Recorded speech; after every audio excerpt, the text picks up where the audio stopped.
Hello বন্ধুরা, আশা করি আপনারা সবাই ভীষণ ভালো আছেন। আমার ছোট্ট পরিবার গল্প শোনাবো বলে এই পরিবারে আপনাকে স্বাগত। আমি শিবানী। আজ নিয়ে হাজির হয়েছি নিহার রঞ্জন গুপ্তের সৃষ্ট বিখ্যাত গোয়েন্দা চরিত্র কিরিটি। আজকের গল্প কিরিটির গোয়েন্দা গল্প পঞ্চমুখী হীরা। চলুন শুরু করা যাক। পঞ্চমুখী হীরা। আশ্চর্যই বটে, না হলে এও কখনো সম্ভব হয়? না হতে পারে। বাড়ির মধ্যে লোহার সিন্ধুক, সেই সিন্ধুকের মধ্যে থেকে শেষ পর্যন্ত কিনা হীরাটা চুরি গেল। পঞ্চমুখী হীরাটা চুরি গেছে। আশ্চর্য, সত্যি বড় বিস্ময়কর ব্যাপার। জমিদার বলদেব রায়ের লোহার সিন্ধুক হতে তার পূর্বপুরুষের সম্পত্তি পঞ্চমুখী হীরাটা চুরি গেছে। বলদেব রায়চৌধুরীর শয়নঘরের পাশেই যে ছোট্ট চোরা কুঠুরি, তারই ভিতরে বিলেতি কুলুপ দেওয়া আয়রন চেস্ট এবং সেই লোহার চেস্টের মধ্যে এক গুপ্ত কোঠরে রূপার একটা কৌটোর মধ্যে সেই হীরাটা ছিল। সেই হীরাটা চুরি গেছে। অভূতপূর্ণ অত্যাশ্চর্য ঘটনা। হীরাটা 7 পুরুষ আগের, অর্থাৎ 7 পুরুষ ধরে রায়চৌধুরীদের বংশে ছিল ওই সম্পত্তিটি। বলদেব রায়চৌধুরী অত্যন্ত মুষড়ে পড়েছেন, এবং মুষড়ে অবশ্য পড়ারই কথা। 7 পুরুষ ধরে সতর্ক দৃষ্টি দিয়ে একটা জিনিস আগলে এনে আজ যদি সেটা চুরি যায়, তবে কার না মনের বলদেব রায়ের মতো অবস্থা হয়। হতচকিত বিমূঢ় প্রভুর মুখের দিকে তাকিয়ে নায়েব প্রফুল্ল বললেন, পুলিশের সংবাদ দেবো বড়বাবু? না না, পুলিশ পুলিশ এ ব্যাপারে কি করবে? তাহলে? প্রফুল্ল প্রভুর মুখের দিকে তাকায়। আমি যে কিছুই বুঝে উঠতে পারছি না প্রফুল্ল। পরের দিন প্রফুল্লবাবু বললেন, তাহলে না হয় এক করা যাক বড়বাবু। প্রাইভেট ডিটেকটিভ কিরিটি রায়কে একটা খবর দেবো। আজকাল তার বেশ নাম। বলদেব রায় উদাসভাবে বললেন, কাল হতে আমার সব কেমন যেন গোলমাল হয়ে যাচ্ছে প্রফুল্ল। তুমি যা ভালো বোঝো করো। উহ, এত দিনকার সঞ্চিত ধন আমার পূর্বপুরুষেরা আজ স্বর্গে বসে আমার দিকে চেয়ে ঘৃণা ও লজ্জায় শিউরে উঠছেন হয়তো। শেষের দিকে অনুতাপের বেদনায় তার গলার স্বর ভারী হয়ে উঠল। চোখের কোল বেয়ে 2 ফোঁটা অশ্রুও গড়িয়ে পড়ল। কিরিটি ও সুব্রত যখন এসে সোনারপুর স্টেশনে গাড়ি হতে নামল, সন্ধ্যার অন্ধকারে চারদিক তখন অস্পষ্ট ও ছায়াচ্ছন্ন হয়ে উঠেছে। স্টেশনে নায়েব প্রফুল্লবাবু নিজেই ওদের জন্য অপেক্ষা করছিলেন। ছোট্ট স্টেশনটি, লাল সুরকি ঢালা প্ল্যাটফর্ম, স্টেশন মাস্টারের ঘরখানি টিনের শেড দেওয়া। সমস্ত স্টেশনের মাত্র গোটা 3 কেরোসিন বাতি টিমটিম করে জ্বলছে। স্টেশনের প্ল্যাটফর্মের একপাশে একটা ঝাঁকড়া কামিনী ফুলের গাছ, তাতে অজস্র সাদা ফুল ধরেছে। আশেপাশের বাতাস মাতাল হয়ে উঠেছে। প্রফুল্লবাবু সেই গাছটার নিচেই একপাশে চুপ করে দাঁড়িয়ে ওদের জন্য অপেক্ষা করছিলেন। হিরে চুরির ব্যাপারটা আগা গোড়াই গোপন করে রাখা হয়েছিল। একমাত্র জমিদার বাড়ির লোক ছাড়া আর কেউই জানে না।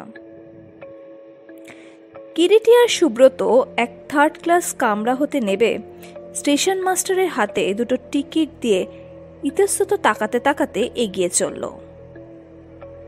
যাত্রী ওরা ছাড়া আর দুজন মাত্র। নমস্কার। অন্ধকারে সহসা অপরিচিত কণ্ঠস্বর শুনে দুজনেই থমকে দাঁড়ালো। আপনারাই বুঝি কলকাতা থেকে আসছেন বলে প্রফুল্লবাবু ওদের সামনে এগিয়ে গেলেন। আপনি? কিরিটি তীক্ষ্ণ দৃষ্টিতে প্রফুল্লবাবুর দিকে তাকালো। আমার নাম প্রফুল্ল সামন্ত, আমি বলদেববাবুর সদর নায়েব। নমস্কার, আমি আপনাকে চিঠি দিয়েছিলাম। কিরিটি হাত তুলে এতক্ষণে প্রতি নমস্কার জানালো। আপনাদের তো আগের ট্রেনে আসার কথা ছিল না? প্রফুল্লবাবু প্রশ্ন করলেন। হ্যাঁ, কিন্তু একটা জরুরি কাজে আটকে পড়েছিলাম। সকলে কথা বলতে বলতে স্টেশনের বাইরে এসে দাঁড়ালো। স্টেশনের বাইরে প্রকাণ্ড একটা কৃষ্ণচূড়া গাছ। অন্ধকারে বাতাসে তার পাতায় পাতায় কি একরকম অদ্ভুত শিপশিপ শব্দ হতে থাকে। জমিদার বাড়ির প্রকাণ্ড মিনার্ভা গাড়িখানা সেই গাছের নিচে অন্ধকারে দাঁড়িয়ে। আসুন। গাড়ির দরজা খুলে প্রফুল্লবাবু ওদের আহ্বান জানালেন। সকলে উঠে বসল। গাড়ি ছেড়ে দিল। হেডলাইট জ্বালিয়ে গাড়ি ছুটে চলল গ্রাহ্য পথ ধরে। অন্ধকারাচ্ছন্ন গ্রামের মেঠো পথ, উঁচু নিচু আঁকা বাঁকা। পথের দুপাশে নানা জাতীয় বন্য গাছপালা। অন্ধকারে যেন ভূতের মতো খাপটি মেরে বসে আছে। কোথাও গাছের পাতায় পাতায় জোনাকির প্রদীপ জ্বলে আর নেভে, নেভে আর জ্বলে। কোথাও বাঁশঝাড়ের সরু পাতায় পাতায় রাতের হাওয়ার হিস হিস শিপ শিপ শব্দ জাগায়। কোথাও বন জুঁয়ের ও কাঠমল্লিকার তীব্র উগ্র গন্ধ বাতাসে ভেসে আসে। গাড়ি এগিয়ে চলে। কিরিটি প্রশ্ন করে, সমস্ত ঘটনাটা যদি একবার আমাকে খুলে বলেন প্রফুল্লবাবু। প্রফুল্লবাবু বলতে লাগলেন, ব্যাপারটা যে কেমন করে ঘটল তা আজও আমরা বুঝে উঠতে পারছি না। এ যেন স্বপ্নেও বিশ্বাস করা যায় না কিরিটিবাবু।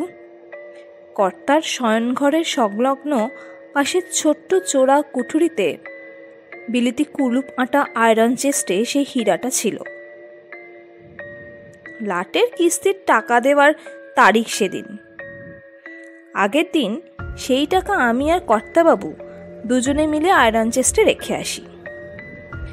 সেদিন আমি সর্বপ্রথম হীরাটা দেখি। কানা ঘোষায় শুনেছিলাম বটে জমিদার বাবুদের অদ্ভুত এক পঞ্চমুখী হীরা আছে, কিন্তু চোখে দেখবার সৌভাগ্য কোনোদিনই হয়নি। সেই প্রথম দেখলাম, মানে কর্তাবাবুই আমাকে দেখালেন।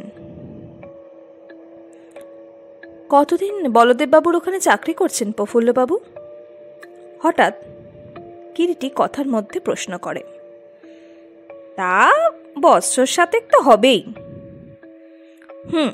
বলুন।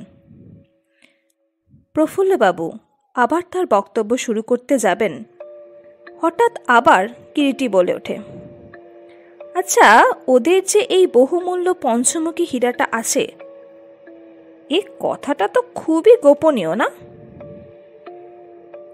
হ্যাঁ, কিন্তু সেদিন কর্তা নিজেই টাকা রাখবার সময় রূপার কৌটো হতে হীরাটা বের করে আমায় বললেন, প্রফুল্ল, এই আমাদের পঞ্চমুখী হীরা। আমাদের এক পূর্বপুরুষ নবাবের কাছ হতে সৎ কার্যের পুরস্কার রূপ এটা পেয়েছিলেন। সত্যি এত বড় চমৎকার হীরা আমি ইতিপূর্বে দেখিনি।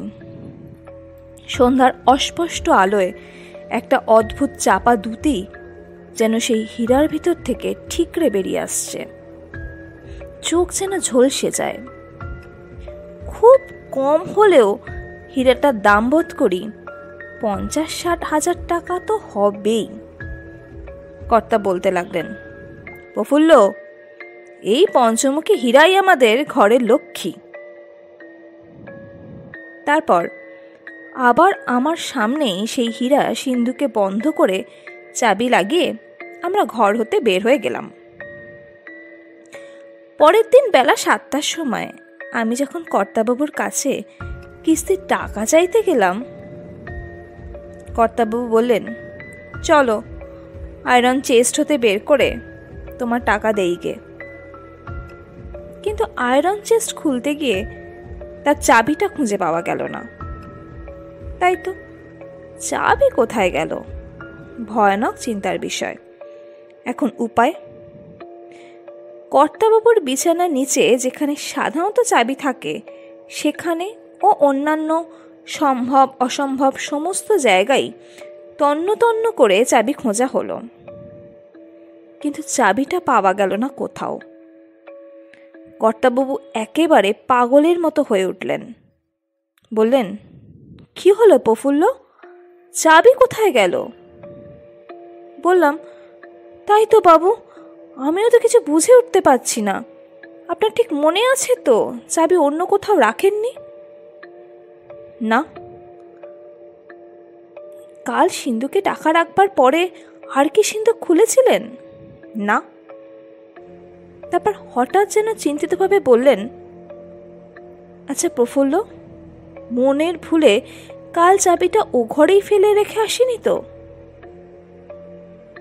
কি জানি, চলুন একবার না হয় দেখা যাক। ড্রয়ার হতে সেই সিন্ধুকের ঘরে চাবি নিয়ে দরজা খুলে ঘরে পা দেবার সঙ্গে সঙ্গেই একটা অস্ফুট চিৎকার করে বাবু পিছিয়ে এলেন। পশ্চাতে বাবুর আমি ছিলাম। আশ্চর্য হয়ে শুধালাম, কি হলো? সর্বনাশ, এ কি সিন্ধুক খোলা কেন? অস্ফুষ্ট কণ্ঠে বলে ওঠেন কর্তাবাবু। তাড়াতাড়ি ঘরে ঢুকে সিন্ধুকের কাছে দুজনে এগিয়ে গেলাম। সত্যি সিন্ধুকের ডালা খোলা। কর্তাবাবু তাড়াতাড়ি পরীক্ষা করবার জন্য সিন্ধুকের সামনেই বসে পড়লেন। আমি বললাম, দেখুন আগে কিছু চুরি গেছে কিনা। দেখা গেল 5,000 করে 3 থাকে 15,000 টাকার নোটের লাটের কিস্তি জন্য দ্বিতীয় তাকে একটা রূপোর কৌটোয় সাজানো ছিল। সেটা ঠিকই আছে, দরকারি দলিলপত্র কিছুই চুরি যায়নি। আশ্চর্য, সিন্ধুক খোলা অথচ কিছুই চুরি যায়নি। একটা স্বস্তির নিঃশ্বাস ফেলে বললাম, আপনি হয়তো কাল মনের ভুলে সিন্ধুক আটকাতে ভুলে গেছিলেন। দেখুন তো বাবু, হীরাটা আছে কিনা। কর্তা আমার কথা শুনে তাড়াতাড়ি কৌটোটা খুললেন। সর্বনাশ! দেখা গেল রূপোর কৌটোটা শূন্য, পঞ্চমুখী হীরাটা নেই। অস্ফুট চিৎকার করে কর্তা মাথায় হাত দিয়ে একেবারে বসে পড়লেন। সত্যি কি আশ্চর্য! নগদ টাকা কড়ি, দলিলপত্র সব আছে, নেই কেবল পঞ্চমুখী হীরাটা। চোর সব ফেলে রেখে কেবল হীরাটাই নিয়ে গেল। অনেকক্ষণ পরে ক্ষীণ কণ্ঠে কর্তা ডাকলেন, প্রফুল্ল, এ কি ব্যাপার? কিছুই তো আমি বুঝতে পারছি না বাবু। তাই তো, এ যে একেবারে ভৌতিক কাণ্ড। সমস্ত খুচরো টাকা, দলিলপত্র সব ঠিক আছে, গেল কিনা সেই হীরাটাই শুধু। চোর মাত্র হীরাটা নিয়েই সরে পড়ল। সুব্রত কথা বললে, সব রইল, গেল কেবল হীরাটাই। সত্যি ভারী আশ্চর্যের কথা তো। কিরিটি মৃদু হাসতে হাসতে বললে, এতে আশ্চর্য হবার কিছুই নেই সুব্রত। যে হীরাটা চুরি করেছে তার হয়তো টাকার চাইতে হীরাটারই বেশি প্রয়োজন ছিল। কিন্তু হীরাটাও তো নিয়েছে সে নিশ্চয়ই টাকারই জন্য। সুব্রত বললে, না, টাকার জন্য হীরা অপহরণ করা হয়নি, হীরার জন্যই হীরাটা অপহৃত হয়েছে। কি বলছিস কিরিটি? ঠিকই বলছি। আরও কিছুক্ষণ পরে গাড়ি এসে জমিদার বাড়ির গেটে প্রবেশ করল। প্রকাণ্ড ফুলের বাগান, তার মধ্য দিয়ে প্রশস্ত কাঁকড় ঢালা পথ একেবারে গাড়ি বারান্দা পর্যন্ত চলে গেছে। গাড়ি হতে নেবে প্রফুল্লবাবুর পিছু পিছু কিরিটি ও সুব্রত একেবারে বলদেব রায়ের শয়নকক্ষে গিয়ে প্রবেশ করল, কারণ বলদেববাবু সেখানেই ওদের জন্য অপেক্ষা করছিলেন। ঘরে ঘরে তখন আলো জ্বলে উঠেছে। হীরা চুরির পর হইতে বলদেব রায় যেন একেবারেই মুষড়ে পড়েছেন। ঘরের মধ্যে প্রবেশ করে প্রফুল্লবাবু ডাকলেন, বাবু। কে? কিরিটিবাবু এসেছেন। বলদেববাবু শয্যার উপর উঠে বসলেন, বললেন, আসুন, বসুন, নমস্কার। কিরিটি ও সুব্রত দুখানা চেয়ারে উপবেশন করলেন। বলদেববাবু বললেন, আমার নায়েবের মুখে কিছু কিছু হয়তো শুনেছেন। অত্যন্ত ক্লান্তি ও অবসন্নতা তার কণ্ঠের স্বরে যেন প্রকটিত হচ্ছে। তারপর একটু থেমে বলদেববাবু আবার বললেন, আমি হীরাটা চুরি যাওয়া অবধি একেবারে পাগল হয়ে যাবার উপক্রম হয়েছে কিরিটিবাবু। হয়তো হয়তো কেন, নিশ্চয়ই পাগল হয়ে যাব হীরা যদি না পাওয়া যায়। প্রফুল্লই আপনার কথা বলায় আপনাকে ডেকে আনিয়েছি, এখন আপনিই ভরসা। বলদেব রায়ের চোখের কোল দুটি জলে ভরে উঠল। আপনার এ ব্যাপারে কাউকে সন্দেহ হয়? কিরিটি প্রশ্ন করে। আমার না, তবে কিন্তু কি জানেন, এই হীরার কথা এ বাড়ির দুজন লোক ছাড়া কেউই জানে না। আমি আর আমার ছোট ভাই সন্দীপ। তার যখন 22 বছর বয়স, সেই সময় বাবার সঙ্গে একদিন রাগারাগি হওয়ায় বাড়ি হতে উধাও হয়ে যায়। মাত্র 7 দিন আগে, দীর্ঘ 10 বছর বাদে সে আবার ফিরে এসেছে। আর কেউই এই হীরা সম্বন্ধে জানতো না তো? না। ও হ্যাঁ, যেদিন হীরা চুরি যায় তার আগের দিন প্রফুল্লকে সেই হীরাটা দেখিয়েছিলাম। হীরাটা কোন ঘরে ছিল? কিরিটি প্রশ্ন করল। ওই ঘরে। বলদেববাবু ও প্রফুল্লবাবু একই সঙ্গে আঙুল তুলে একটা বদ্ধ দরজা দেখিয়ে দিলেন। ঘরটা দেখতে পারি একবার? নিশ্চয়ই প্রফুল্ল, ওই টিপের উপর চাবিটা আছে, তুমিই দেখিয়ে আনো ওদের ঘরটা। বলদেববাবু বললেন। ঘরের মধ্যে দেওয়াল ঘড়ি ছাড়াও একটা হ্যারিকেন বাতি ছিল। প্রফুল্লবাবু হ্যারিকেন বাতিটা তুলে নিয়ে বললেন, আসুন। পকেট হতে একটা ছোট শক্তিশালী টর্চ বের করে কিরিটি বললে, আলোর দরকার হবে না প্রফুল্লবাবু, টর্চ আছে। ঘরটা বলদেববাবুর শয়নঘরের পাশেই। ঘরটা খুবই ছোট, যাতায়াতের একটা মাত্র দরজা, মোটা মোটা লোহার শিক দেওয়া, ছোট ছোট দুটো জানলা, তারও কপাট আঁটা। সিলিংয়ের গায়ে গোটা 5 ঘুলঘুলি, বাতাস খেলবার জন্য। প্রকাণ্ড আয়রন চেস্টটা দক্ষিণ দিককার দেওয়ালের ধারে দাঁড় করানো, মজবুত বিলেতি তালা তার গায়ে। কিরিটি হাতের আলো ঘুরিয়ে ঘুরিয়ে ঘরটা ভালো করে দেখে নিল। এই সিন্দুকেই হীরাটা ছিল? কিরিটি প্রশ্ন করে। আজ্ঞে। আচ্ছা, সিন্দুকটা একবার খুলুন তো। প্রফুল্লবাবু বলদেববাবুকে ডেকে এনে সিন্দুক খোলালেন। সিন্দুকটা দেখে সকলে বাইরে চলে এলো। খাওয়া দাওয়ার পর সকলে নিচের ঘরে এসে বসলেন। প্রফুল্লবাবু বললেন, কতগুলো কথা আপনাকে জানানো উচিত কিরিটিবাবু। প্রফুল্লবাবু তখন যা বললেন তার মর্ম এই: বাড়িতে লোকজনের মধ্যে বলদেববাবু, তিনি অকৃতদার, 2 ভাগ্নে, প্রদীপ কুমার ও সুকুমার। বলদেববাবুরা 2 ভাই। বলদেববাবুর বাবার জীবিত অবস্থায় তার ছোট ভাই সন্দীপবাবু বাড়ি হতে পালিয়ে যান, তাই মৃত্যুকালে তিনি তার পলাতক পুত্রের সম্পত্তির ভার বলদেববাবুর হাতেই দিয়ে যান। এখন সমস্ত সম্পত্তির সমান অংশীদার 3 জন।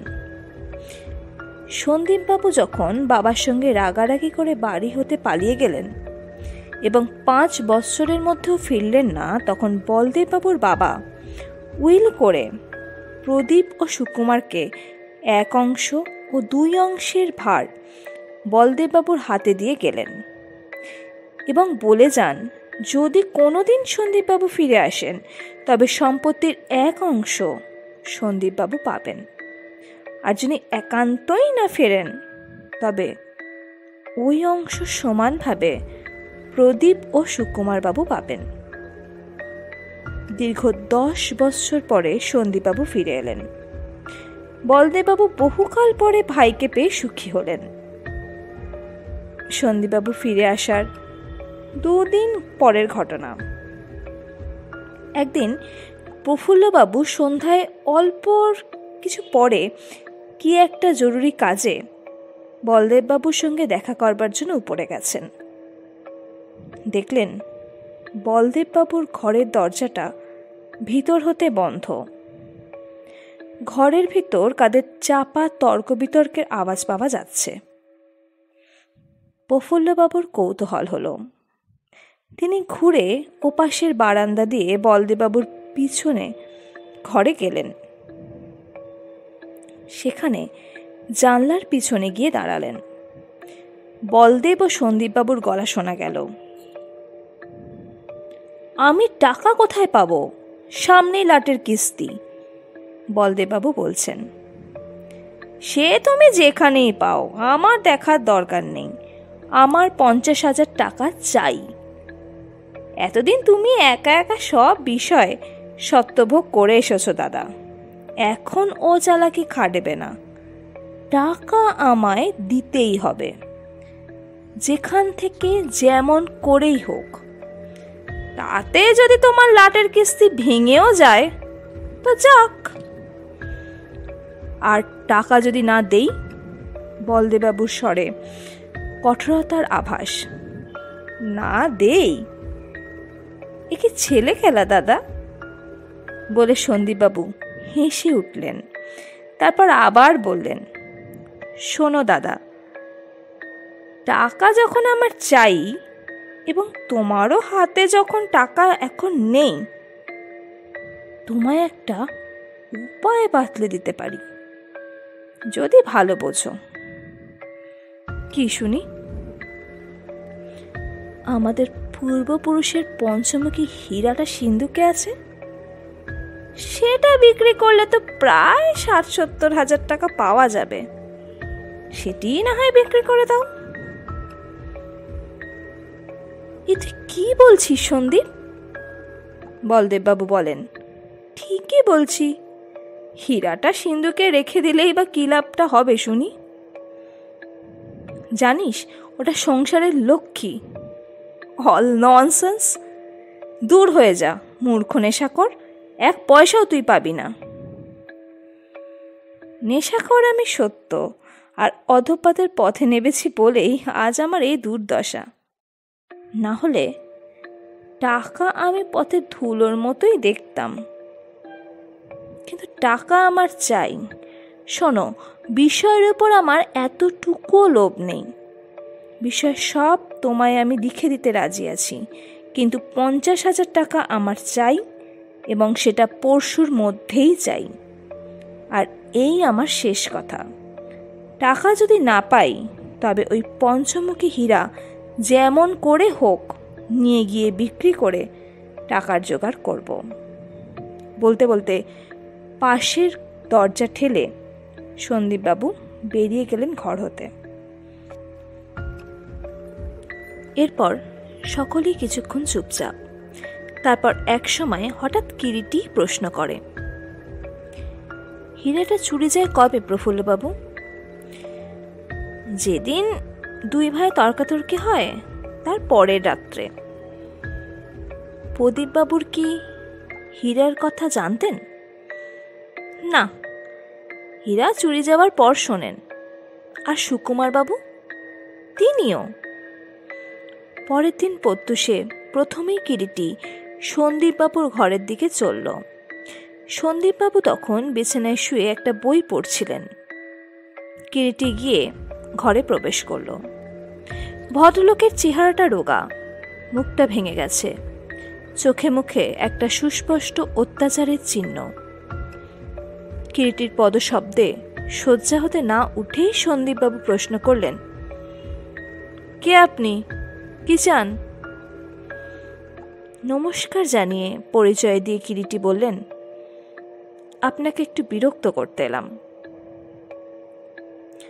সন্দীপবাবু ভুরু দুটো কুঁচকে বললেন, তা তো দেখতেই পাচ্ছি, কিন্তু মশায়ের এ অধমের কাছে কি প্রয়োজন বলুন তো? প্রয়োজন একটা আছে বই কি, কিন্তু আপনি প্রথম হতেই যেভাবে চটে যাচ্ছেন এতে বলতে ভরসা হচ্ছে না ঠিক। হ্যাঁ, আমি একটু ব্যস্ত, যা বলবার তাড়াতাড়ি বলে ফেলুন। আপনাদের পূর্বপুরুষের আমলের পঞ্চমুখী হীরাটা চুরি গেছেন শুনেছেন বোধহয়। ও, আপনি বুঝি সেই টিকটিকি? বলতে বলতে সন্দীপবাবু উচ্চস্বরে হো হো করে হেসে উঠে বললেন, ঘরের ছেলে ঘরে ফিরে যান মশাই। যেটা চুরি গেছে সেটা ফিরে পাওয়া যাবে বলে চুরি যায়নি। ওসব ডিটেকটিভ গল্প উপন্যাসেই সাজে, আদপে ওর কোনো মানেই হয় না, বুঝলেন? হীরে তো হীরা, আপনিও হীরার টিকিটের সন্ধানও পাবে না। আর জিজ্ঞাসা করবেন তো হীরা চুরির ব্যাপারে আমি কিছু জানি কি না?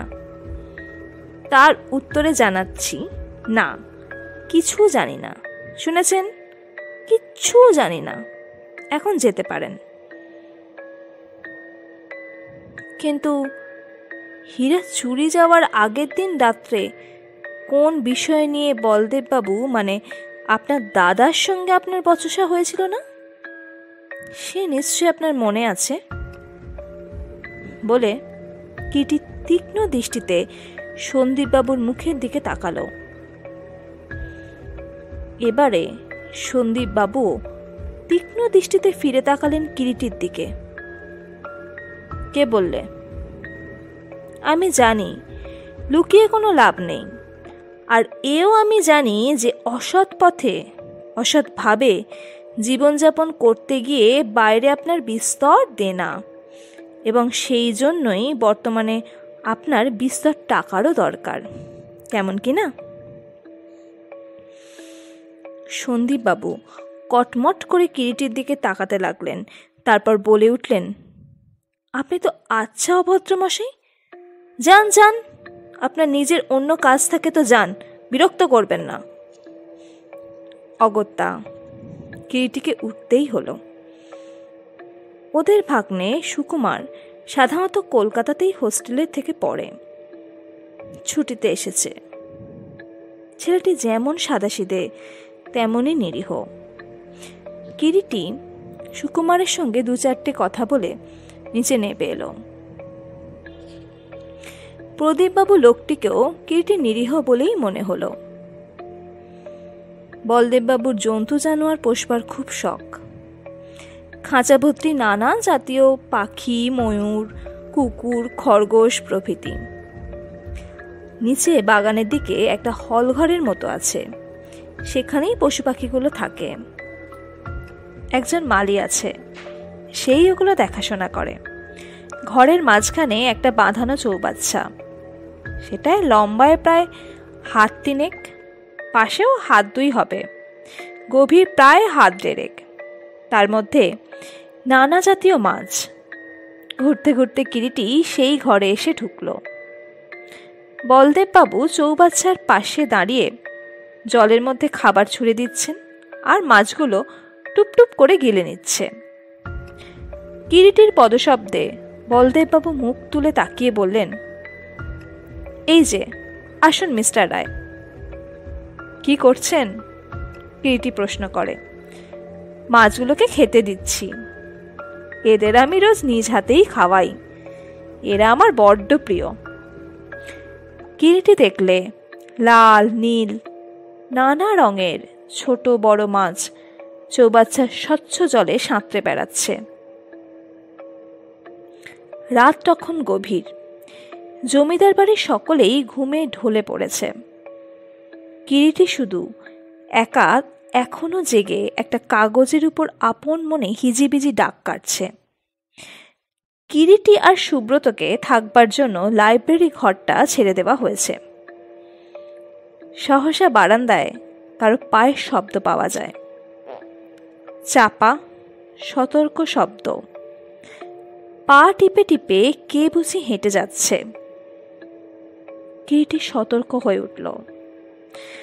তাড়াতাড়ি চেয়ার হতে উঠে চট করে আলোটা নিভিয়ে বারান্দার দিকটার দরজা খুলে কপাটের আড়ালে কান পেতে দাঁড়ালো। পায়ের শব্দ এদিকেই আসছে, ক্রমে কাছে, আরো কাছে, স্পষ্ট হতে স্পষ্টতর। কালো কাপড়ে মুড়ি দেওয়া একটা লোক অন্ধকারে সতর্কভাবে পা টিপে টিপে বারান্দা অতিক্রম করে যাচ্ছে। লোকটা লাইব্রেরি ঘরের সামনে দিয়ে সন্দীপবাবুর ঘর ছাড়িয়ে বারান্দা দিয়ে নিচে বাগানের নাব্বার ঘোরানো সিঁড়িটার দিকে চলে গেল। ঘর হতে বের হয়ে কিরিটিও চুপি চুপি লোকটার পিছু নিল। রাত্রির অন্ধকারে বাগানটা থমথম করছে। গাছপালার শাখায় শাখায় পাতায় পাতায় অন্ধকার যেন জমাট বেঁধে আছে। ঝিঝির একটানা ঝিঝি শব্দ বৃষ্টি একঘেয়ে লাগছে। কালো আকাশের গায়ে ইতস্তত বিক্ষিপ্ত তারাগুলো মিটিমিটি জ্বলছে। কালো কাপড়ে আপাতমস্তক ঢাকা সেই মূর্তিটা ধীরে ধীরে বাগানের মধ্যে দিয়ে এগিয়ে বলদেব রায়ের পশু পাখির ঘরে গিয়ে ঢুকল। কিরিটিও গিয়ে ঘরটার মধ্যে প্রবেশ করে। অন্ধকারে আবছা। কিরিটি দূর হতে লক্ষ্য করতে লাগলো। কিছুক্ষণ পরে জল কাটার ছপ ছপ শব্দ পাওয়া গেল। অন্ধকারে একটা অস্পষ্ট ছায়ামূর্তি সেই জলের চৌবাচ্চায় নেবে কি যেন খুঁজে বেড়াচ্ছে। লোকটি কি খোঁজে? মাছ ধরছে নাকি? হ্যাঁ, তাই। যেসব মাছ ধরা পড়েছে সেগুলো মাঝে মাঝে আঁধারে ছটফট করে ওঠে। মূর্তিটা আবার মাছগুলোকে ছেড়ে দেয়। এভাবে অনেকক্ষণ পরে খোঁজার পর বোধহয় একটা মাছ ধরে। সেটা একটা কোঁচার মধ্যে পুড়ে লোকটি চৌবাচ্চা হতে উঠে পড়ল। লোকটা পুনরায় সেই সিঁড়ি দিয়ে উঠে বারান্দা দিয়ে সুকুমারের ঘরে গিয়ে ঢুকে ভিতর হতে দরজাটা আটকে দিল। পরের দিন সকালে বলদেববাবুর ভাগ্নে সুকুমারকে আর কোথাও পাওয়া গেল না। একটা চিঠি পাওয়া গেল শুধু। বড় মামা, আমি চললাম। কোথায় যাচ্ছি বা কেন যাচ্ছি তা জানালাম না। আমার খোঁজ করো না। হতভাগ্য সুকুমার। এই কটি কথাই মাত্র লেখা চিঠিটাতে। বলদেববাবু চিঠিটা হাতে করে কিরিটির খোঁজ করতে করতে তাকে এসে পশু পাখির ঘরে আবিষ্কার করলেন। কিরিটি একদৃষ্টে মাছের চৌবাচ্চাটার সামনে দাঁড়িয়ে কি যেন দেখছিল। এই যে রায়মশাই, আসুন। কি দেখছেন? আপনার মাছগুলো। বলতে বলতে হঠাৎ ঘুরে দাঁড়িয়ে প্রশ্ন করে, আচ্ছা রায়মশাই, চৌবাচ্চায় কটা মাছ ছিল আপনার মনে আছে? নিশ্চয়ই। একটা বড়, 10টা ছোট। কেন বলুন তো? না, এমনি। কিন্তু আমাকে খুঁজছিলেন কেন বললেন না? সুকুমার পালিয়েছে। সে কি? হ্যাঁ, এই দেখুন। চিঠিটা বলদেববাবু কিরিটির হাতে দিলেন। কিরিটি চিঠিটা দুবার পড়ল, তারপর চিঠিখানি আবার বলদেববাবুর হাতেই ফিরিয়ে দিল। ঘণ্টাখানেক বাদে কিরিটি সোজা প্রফুল্লবাবুর ঘরে গিয়ে হাজির হলো। প্রফুল্লবাবু? কে? মিস্টার রায়, কি খবর? কিরিটি বললে, দুপুরের গাড়িতেই আমি যাব প্রফুল্লবাবু, সেই রকম বন্দোবস্ত করে দিন। প্রফুল্লবাবু যেন কতকটা আশ্চর্য হয়েই কিরিটির মুখের দিকে তাকালেন। কিরিটি বুঝতে পেরে হেসে বললে, ভয় নেই, আপনাদের হিরে পাওয়া গেছে। পাওয়া গেছে? বিস্ময়ে প্রফুল্লবাবু একেবারে যেন নির্বাক হয়ে গেলেন। সুব্রত ওর মুখের দিকে তাকায়। এমন সময় একজন ভৃত্য ঘরে প্রবেশ করে বললে, নায়েব মশাই, ছোটবাবু এক্ষুনি 10টার ট্রেনে যাবেন চলে, কি একটা জরুরি কাজের জন্য আপনাকে একটিবার ডাকছেন, শীঘ্রই চলুন। ভৃত্যের কথায় কিরিটি চমকে ফিরে তাকালো। কে চলে যাবেন? ভৃত্যকে জিজ্ঞাসা করে কিরিটি। ছোটবাবু, সন্দীপবাবু, জবাব দিলেন প্রফুল্লবাবু। শীঘ্র বলদেববাবুকে একবার ডাকুন প্রফুল্লবাবু, আর চলুন আমরা সকলে ছোটবাবুর ঘরে যাই। সকলেই এসে সন্দীপবাবুর ঘরে জড়ো হয়েছেন। বলদেববাবু, প্রফুল্লবাবু, কিরিটি ও সুব্রত। সন্দীপবাবু যাওয়ার জন্য প্রস্তুত। বলদেববাবুর মুখের দিকে তীক্ষ্ণ দৃষ্টিতে তাকিয়ে কিরিটি বললেন, আপনার হীরার সন্ধান মিলেছে বলদেববাবু? কই কই? বলদেববাবুর কণ্ঠে একরাশ উৎকণ্ঠা ও ব্যাকুলতা ঝরে পড়ল। সন্দীপবাবু বিরক্তি মিশ্রিত কণ্ঠে বললেন, আপনার ও আরব উপন্যাসের আলাদিনের গল্প শুনবার মতো সময় আমার নেই, আমায় ট্রেন ধরতে হবে, জরুরি।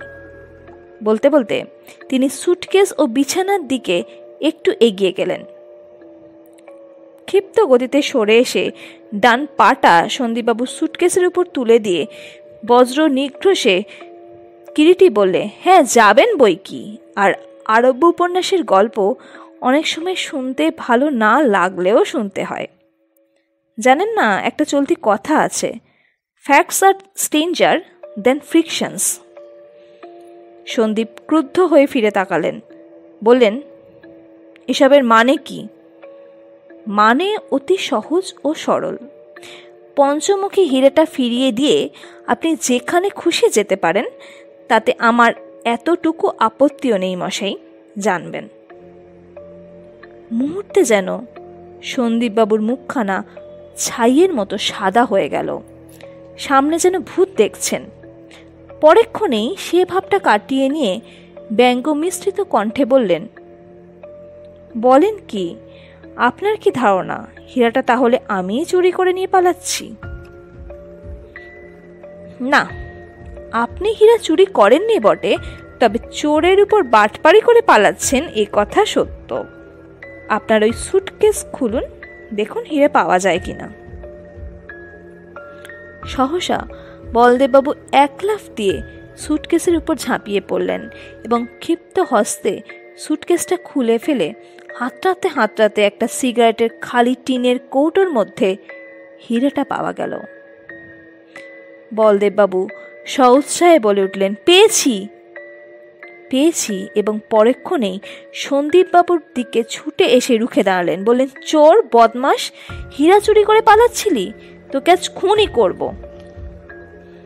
বলদেববাবু দুহাত দিয়ে ভাইয়ের গলা টিপে ধরতে গেলেন, কিন্তু কিরিটি বাধা দিল, বলল, দাঁড়ান, ওকে বৃথা দোষ দিচ্ছেন, চোর তো উনি নন, উনি শুধু নিমিত্তের ভাগী, চোরের উপর বাটপাড়ি করতে গিয়ে।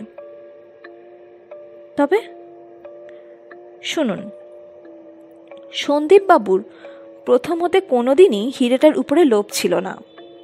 হীরাটা যেদিন চুরি যায় সেদিন সন্দীপবাবু দুর্ভাগ্যবশত সবই টের পান, কেননা তার পক্ষে সেটা অসম্ভব ছিল না।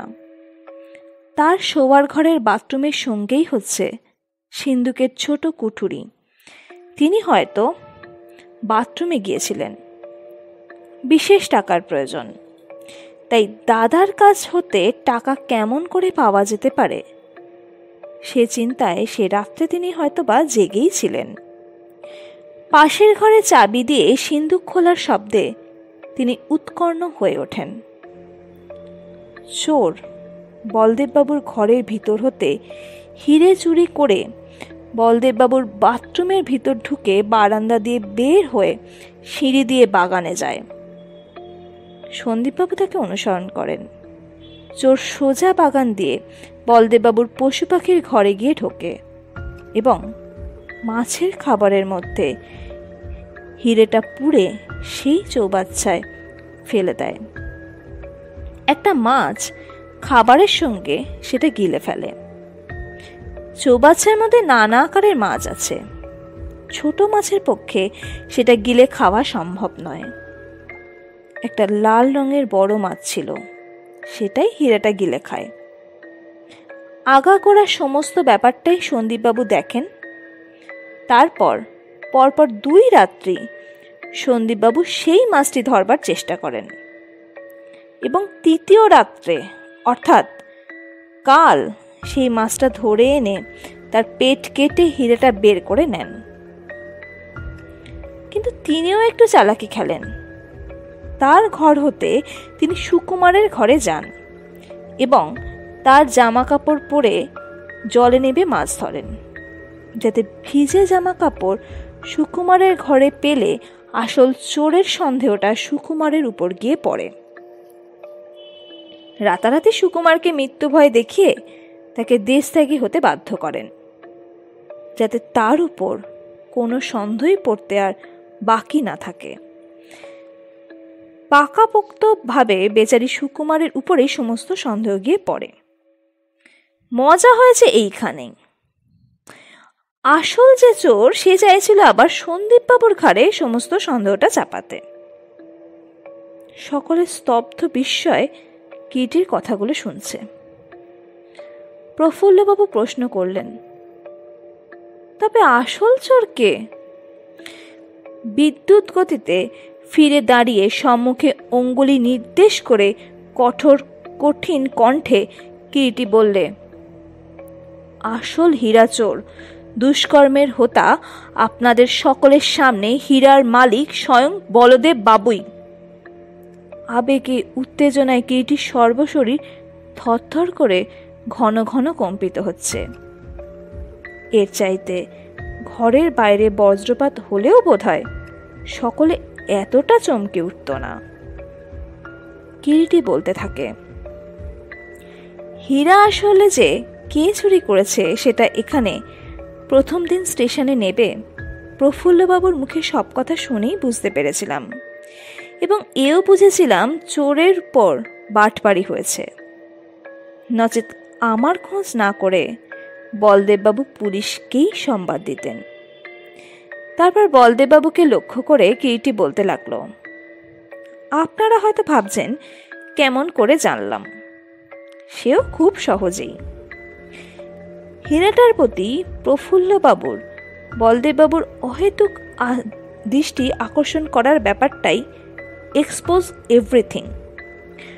প্রফুল্লবাবুকে আগের দিন হীরাটা দেখিয়ে রেখে নিজে ভালো মানুষটি সেজে খুব চাল চেলেছিলেন রায়মশাই। কিন্তু আপনার এই খেয়াল হলো না যে সত্যিই যদি আপনার হীরাটা চুরি যেত, আপনি তাহলে প্রফুল্লবাবুর হাতে সব ছেড়ে দিয়ে এমনই নিশ্চিন্ত হয়ে বসে থাকতে পারতেন না। ঘরে আপনি একা সে রাত্রে শুয়েছিলেন, ভিতর থেকে দরজা বন্ধ, সিন্ধুকের চাবি পর্যন্ত আপনার কাছে। আপনার ঘরে ঢুকতে পারে বলুন তো কে? রাস্তা কোথায়? যেতে হলে হয় সন্দীপবাবু কিংবা সুকুমার বাবুর যেতে হয়, কিন্তু সেও তো অসম্ভব। অথচ তাদের ঘর পাশাপাশি থাকার দরুন সন্দেহটা তাদের ঘাড়েও বেশ চাপানো যেতে পারা যায়। আর একটা কথা, সন্দীপবাবুর টাকারই দরকার ছিল। তিনিই যদি চুরি করতেন তবে কিস্তির যে 15,000 টাকা ছিল সেটা নিয়েই তো সরে যেতে পারতেন। হীরা তিনি নিতে যাবেন কেন? তাতে যে অনেক হাঙ্গামা হবে তা তিনি নিশ্চয়ই জানতেন। শেষটায় অবশ্যই বাধ্য হই শুধু হাতে ফেরার চাইতে হীরাটা চুরি করা শ্রেয় মনে করেছিলেন। দুটো ভুল করেছিলেন রায়মশাই। প্রথমত, অহেতুকভাবে প্রফুল্লবাবুকে হীরাটা দেখিয়ে, দ্বিতীয়ত হীরাটা সরিয়েও টাকাগুলো অ্যাজ ইট ইজ সিন্ধুকে রেখে দিয়ে। আচ্ছা, নমস্কার, এখন আসি। হীরা আপনাদের ফিরে পেলেন, দুই ভাইয়ের মধ্যে এখন বোঝাপড়া করুন, আর আমার ফিসটা ইচ্ছা হয় পাঠিয়ে দেবেন। এসে সুব্রত, দেরি হলে ট্রেন ধরা যাবে না। চলুন প্রফুল্লবাবু। সুব্রতর হাত ধরে কিটি ঘর হতে নিষ্কান্ত হয়ে গেল। প্রফুল্লবাবু ওদের অনুসরণ করলেন। আপনারা এতক্ষণ শুনছিলেন নিহার রঞ্জন গুপ্তের লেখা কিরিটির গোয়েন্দা গল্প পঞ্চমুখী হীরা। আশা করি গল্পটি আপনাদের খুব ভালো লেগেছে। এরম আরও অনেক গল্প ও উপন্যাস পেতে আমাদের চ্যানেলটিকে সাবস্ক্রাইব করুন। পাশে থাকা বেল আইকনটিকে প্রেস করতে ভুলবেন না কিন্তু। আপনারা কী ধরনের গল্প ও উপন্যাস শুনতে চান তা আমাদের জানান না। আজ এই পর্যন্ত। আবার পরের দিন হাজির হব নতুন কোনো গল্প বা উপন্যাস নিয়ে।